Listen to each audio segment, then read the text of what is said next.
Assalamu alaikum wa rahmatullahi wa barakatuh, and welcome back to Islam in the 21st century. Now today we're discussing the issue of who we are and are we proud to be British, the issue of nationalism. And before the break, I want to turn to you, Sayyid. Before the break, you were speaking about the issue of different versions of Islam, and you mentioned about, during the break, two theorists that are trying to present different versions of Islam throughout the world. Yes, well, I think I was just saying that we need to be careful about talking about Islam and its applicability, because I think there is, for example, Tariq Ramadan, who is probably the most famous avatar or the most well-known avatar of the idea of British Islam and possibly other Islams, French Islam and American Islam.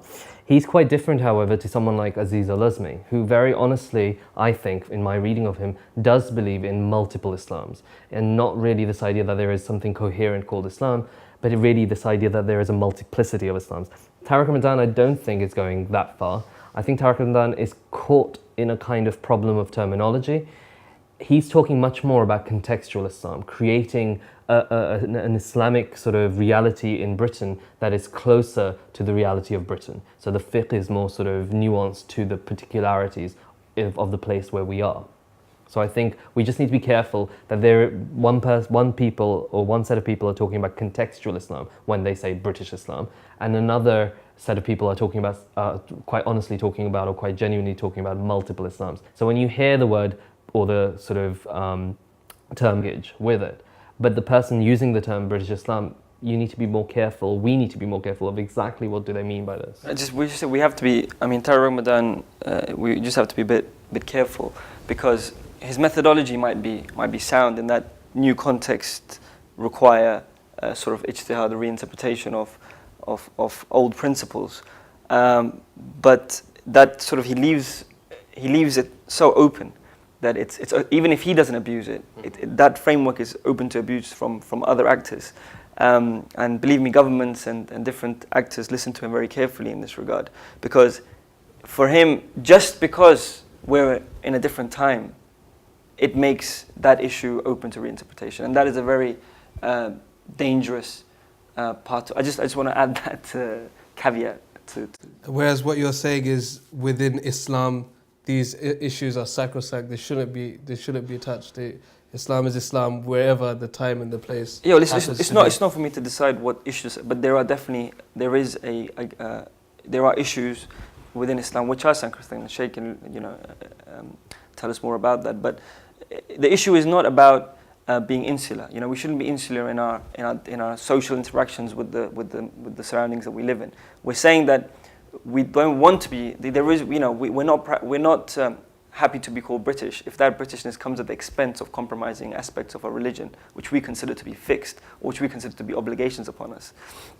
As opposed to, but that shouldn't lead us to go to the other extreme as well, where we completely, make ourselves insular on the cultural plane, which has nothing to do with religion, such as language, such as socializing, such as, on many different levels. This doesn't help anyone, and actually that is the source of why the establishment is pushing for us to say that we're proud. They want to hear it. It's not good enough for us just to live here and to be normal. They want us to hear it, because if they don't hear it, they assume that we are, as we discussed earlier, that we may be in collusion with, that we may be supporting armed resistance or parties that are in conflict with There is a real clear and present danger, isn't there, that we do become insular when we take away the label of Britishness and say, no, we're not British, because we do then just live within our own communities and don't interact. But I guess maybe you're not saying that. You're saying, okay, we can't say we're British because we can't accept certain values,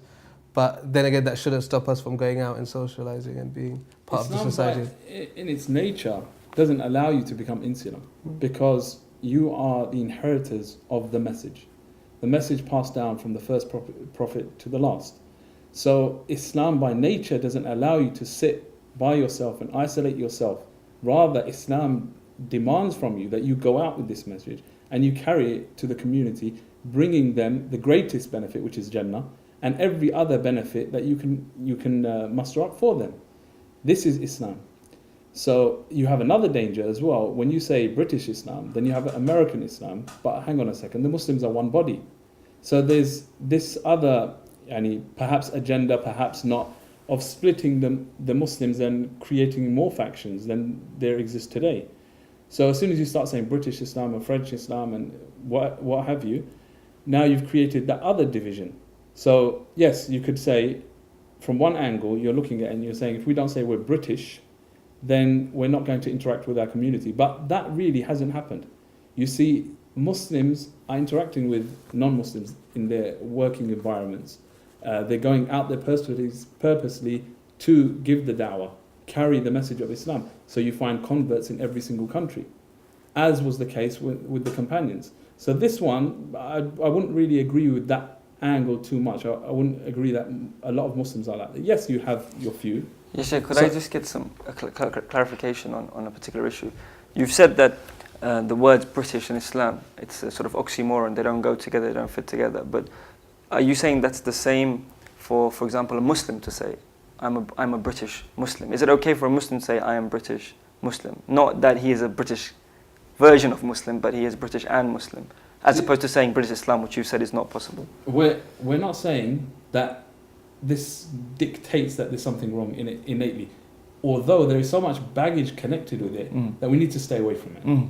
Okay, now if a person says, I'm a Muslim from Britain, I'm a Muslim who is British, we won't have a problem with that unless it contradicted something of Islam. He's given up some tenets of faith, or now he's given up some of the constants in Islam that cannot be changed. We wouldn't have a problem.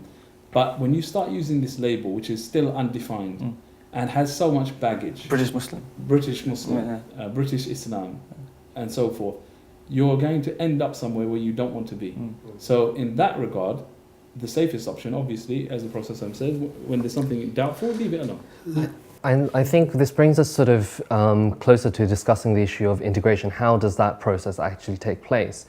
I think there is a call for Muslims to, because I think the call for British Islam is partly experiential. The argument goes that those who are born and brought up in these countries, be it America or Britain or France or elsewhere, when they go back to their countries, their parents' countries of origin, really, they feel that they don't really fit. They come back here, for example, to Britain, and they feel that they don't really fit. And suddenly what you have is a dislocated sense of self.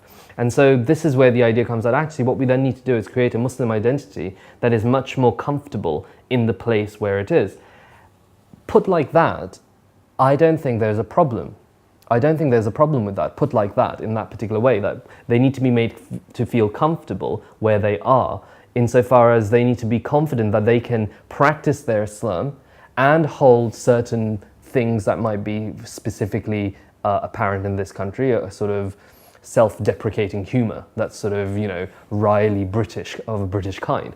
There's no problem in that. And I think at this point, Muslims need to be much more creative in the way in which they create a kind of new culture that is very much in tandem with Islam, but one that's grown here in this country.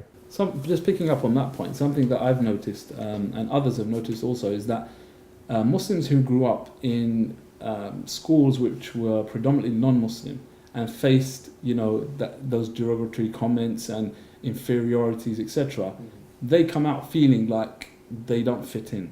Whereas Muslims who have been brought up or had the privilege to be in Muslim schools, around Muslims, soaking in the culture and not facing all of that negativity, they approach things in a completely different way, because this is definitely their country, they belong, they haven't gone through that, so they don't feel it as much. So, the self is much more established with these kinds of people than those who went through all of that negativity. Yes, I think so. Sorry, because I think one of the best ways or markers of integration is the degree to which a people feel comfortable in a land so as to claim their rights from that land. I think that is a very good marker of integration, rather than whether you wear this dress or you drink this type of tea or whether you do this or that, or it's more about, are you comfortable enough in where you are to sort of look around and say, well, these are our rights and I claim these because, I pay my taxes, I'm a law-abiding citizen, so I claim my rights from you as well. That is a good marker of integration, and I totally agree with you. I think maybe it's ironically or paradoxically, more instilled in those who are secure on their Islamic identity than those who are somewhat, unsure about it or ambivalent. Yeah, I think on the theoretical level, we're quite clear that religiously we're not willing to give up anything, but at the same time we should be willing to socially integrate. But let's bring the discussion to reality, and let's see what's happening around us. What's happening around us is that the situation is that governments and states are increasingly asking for us to compromise on aspects of our religion, and that's an increasing trend, not just in the UK, but in the Western world, where we exist predominantly as a minority in many places. Which place are you thinking of? I'm thinking of the UK, especially France. There is a movement towards that same thing. It's basically spreading. It's infectious. What France is doing, it's spreading throughout because of this false construction of what integration means. That when a woman wears a niqab in France, they come with two contradictory justifications for it. Whereas, as Shakura said, there's an element of integration, but it's born out of our Islamic principles of wanting to be part of the society. Yeah, but I'm saying that when the reality is that we're being given a choice between the nationality and our religion, it's no question of a doubt that we will choose our religion. Just like we have to, go for a break there. We'll pick up on the discussion after that, inshallah. Do join us after the break. Assalamu alaikum wa rahmatullahi wa barakatuh.